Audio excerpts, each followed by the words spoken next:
कविताओं के सिलसिले को आगे बढ़ाते हुए मैं अजीत सिंह आप सभी के श्री चरणों में सादर नमन और वंदन करता हूँ। माँ भारती को नमन, मेवाड़ की इस पावन बलिदानी मिट्टी को नमन और उसके साथ ही उन महाराणा प्रताप को नमन जिन्होंने आज हम सभी को जो है आज़ादी के गौरवमय पलों को जीने का अवसर दिया है। आज मेवाड़ पूरी दुनिया में प्रसिद्ध है, इसलिए इस मेवाड़ की बलिदानी माटी को हमेशा ही नमन करके कुछ भी अच्छा कार्य करने की मेरी आदत रही है और उसी परंपरा का निर्वहन करते हुए उन महाराणा प्रताप को एक बार पुनः नमन करते हुए बार बार नमन करता हूँ। एक कविता आपके बीच लेकर के आया हूँ, गौर फरमाइए। क्यों छोड़ गए तुम तन्हा, क्यों छोड़ गए तुम तन्हा, लौट के फिर कब आओगे, गर तुम ना आ पाए फिर तो, गर तुम ना आ पाए फिर तो, अब तन्हा ही रह जाना है। वे श्वास बसी हमारे, वे श्वास बसी हमारे, जो सांसों की धड़कन, तुम इस दिल को बतला दो, कैसे दम को सह पाना है। वे रोम रोम की खुशियाँ जो दीपक संग हैं बतिया, वही उजाला कर महका दो, वही उजाला कर महका दो, अब फिर दीप जलाना है। वही घर की परिभाषा है, उनसे ही हमारी आशा है। तुम बिन मन ही ना लगता, अब खुद ही घर बसाना है, अब खुद ही घर बसाना है। उनसे ही श्री आती रही, उनसे ही श्री आती रही, माया का भी पार नहीं है, माया का भी पार नहीं है। अरमान सजा कर यहीं रहे, अरमान सजा कर यहीं रहे, मन अनुभूति कराना है, मन अनुभूति कराना है।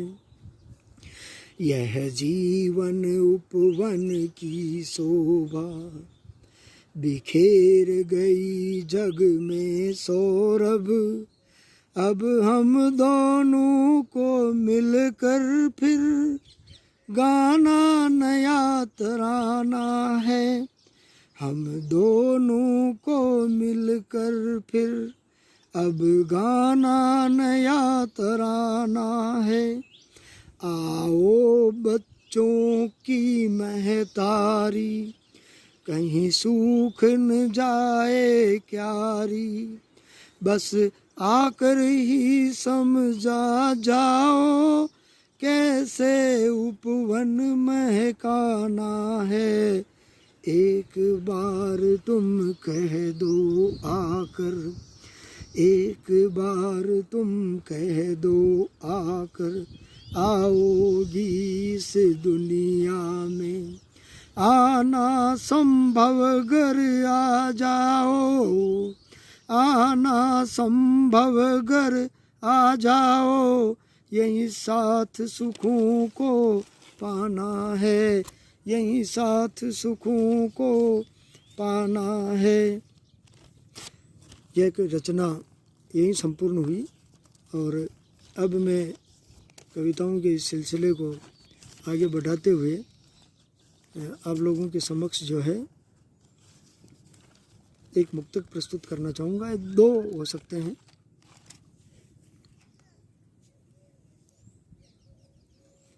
सरहद पर रहकर सैनिक, सरहद पर रहकर सैनिक आन बचाया करता है, रहे सलामत यह वतन अरमान सजाया करता है। जंग छिड़े सीमा पर तब, जंग छिड़े सीमा पर तब शिवसा तांडव कर जाता, जंग छिड़े सीमा पर तब शिवसा तांडव कर जाता, निज भुजदंडों के बल प्रलय मचाया करता है, निज भुजदंडों के बल प्रलय मचाया करता है। एक और मुक्तक आप लोगों के बीच लेकर के उपस्थित हुआ हूँ। एक माँ की, बलिदानी बेटे की जो माँ है, उस पर आधारित मुक्तक। देश की खातिर लड़ने को वह लाल सजाती है, देश की खातिर लड़ने को वह लाल सजाती है, निज हाथों ही तिलक तनय के भाल लगाती है। देश की खातिर लड़ने को वह लाल सजाती है, निज हाथों ही तिलक तनय के भाल लगाती है। अब समर में लाल गया ओढ़ तिरंगा घर आया, अब समर में लाल गया ओढ़ तिरंगा घर आया, गर्व शहादत माँ करती आंखन अश्क बहाती है, गर्व शहादत माँ करती आंखन अश्क बहाती है। ये इस प्रकार से मुक्तक रहा जो मैंने आप लोगों के बीच प्रस्तुत किया है। अब यह कौन सी विधा है ये तो मुझे नहीं पता, लेकिन प्रयास किया है एक बार कुछ अच्छा सा लिखने का, और कैसा बन पड़ा है ये तो आप लोग ही बता पाएंगे, लेकिन फिर भी मैंने प्रयास किया है। अब मैं इस विधा को नाम तो नहीं दूंगा। क्या दिन वे, क्या दिन वे कहर न कोई, क्या दिन वे कहर न कोई, सब ठहरा था लहर न कोई।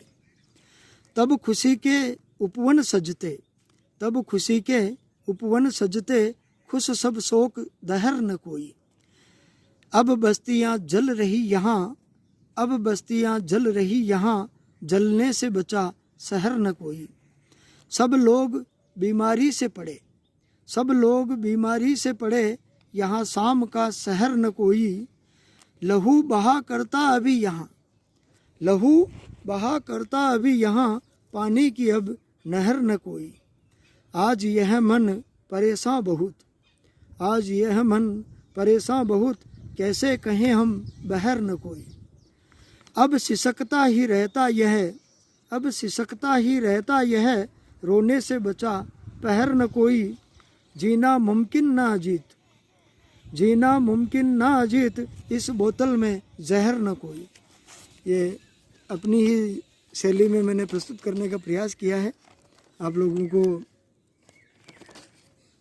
अगर मान लीजिए इस पर मुझे कोई आप लोगों के परामर्श इस पर सादर आमंत्रित है। आप लोगों के मार्गदर्शन से ही बहुत कुछ सीखने को मिलेगा। इसी की पंक्तियों को कुछ आगे बढ़ाते हुए, यानी इसी विधा पर, नाम मुझे नहीं पता, प्रयास कर रहा हूँ सीखने का, इस पर तो लिखने का अभ्यास किया है।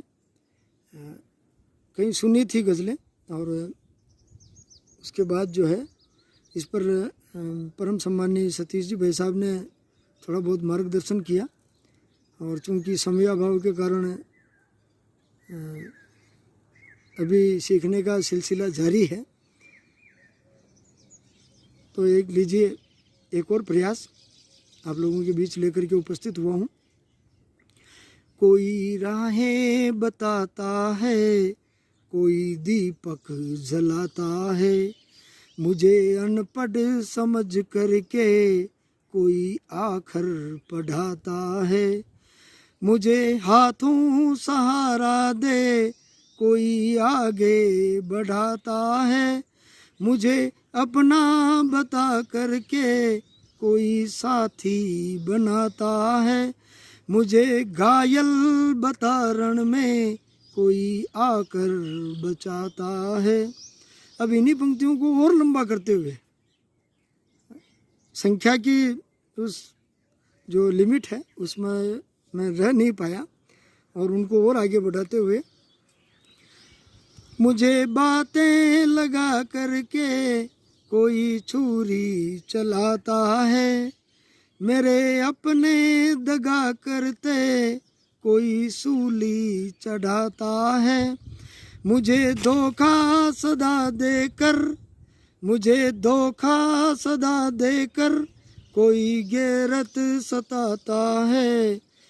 मेरी बातें बना करके कोई ताली बजाता है, मेरी आहें सजा करके कोई आंसू बहाता है, मेरी आहें सजा करके कोई आंसू बहाता है।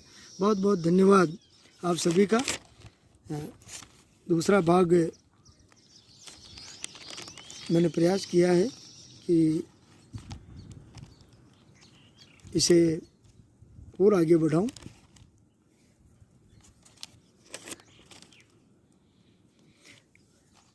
एक और उसी श्रेणी में, नहीं ये पस करो ना की, नहीं ये पस करो ना की, मेरी बस की नहीं धोना।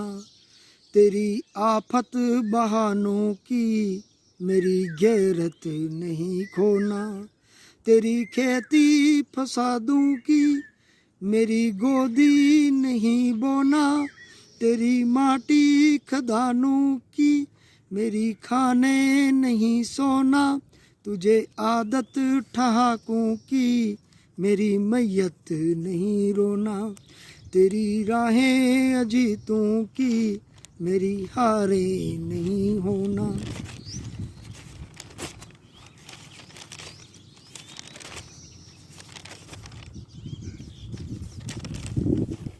अब एक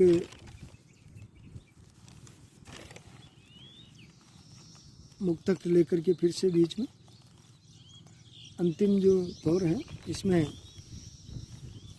उन बेटियों के नाम जो दहेज का शिकार हो जाती है, इसलिए दहेज नाम की जो कुप्रथा है उस पर एक मुक्तक सजाने का प्रयास किया है।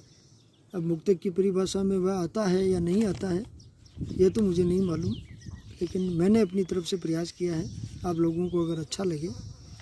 दहेज दानव कितनी बेटियां लील जाता है, दहेज दानव कितनी बेटियां लील जाता है। बलात ही पिशाच बन उसको वह पील जाता है, बलात ही पिशाच बन उसको वह पील जाता है।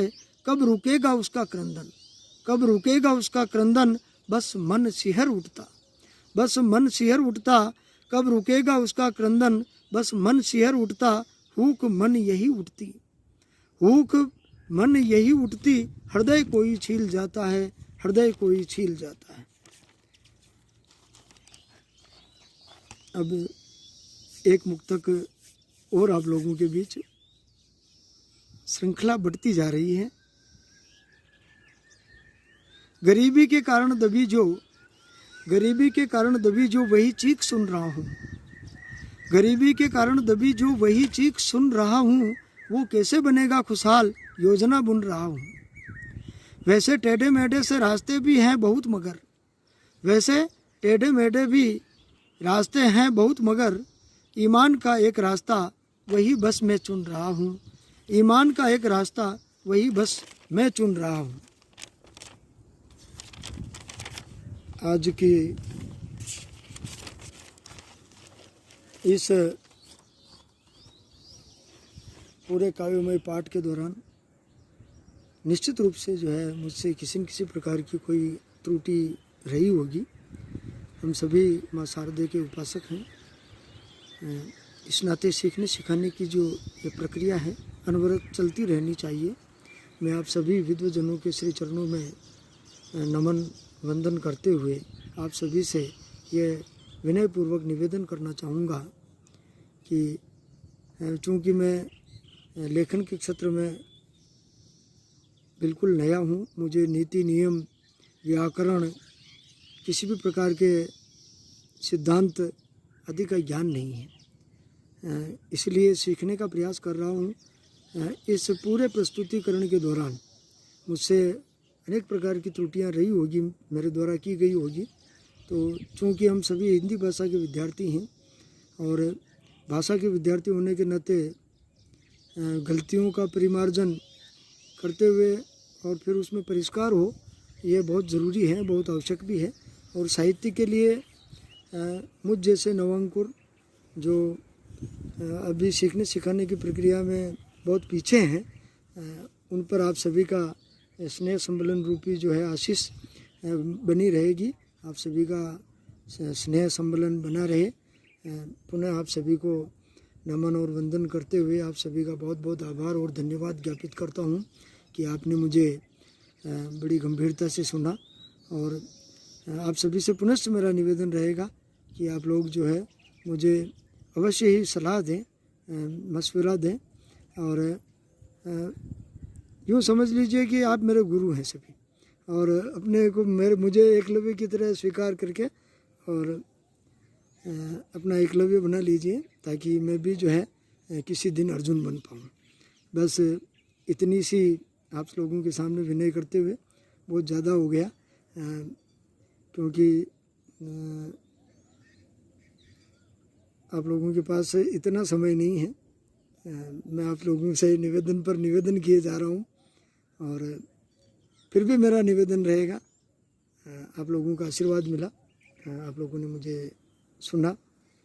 मुझे आज पहली बार तार शतक पटल के इस मंच पर अवसर मिला।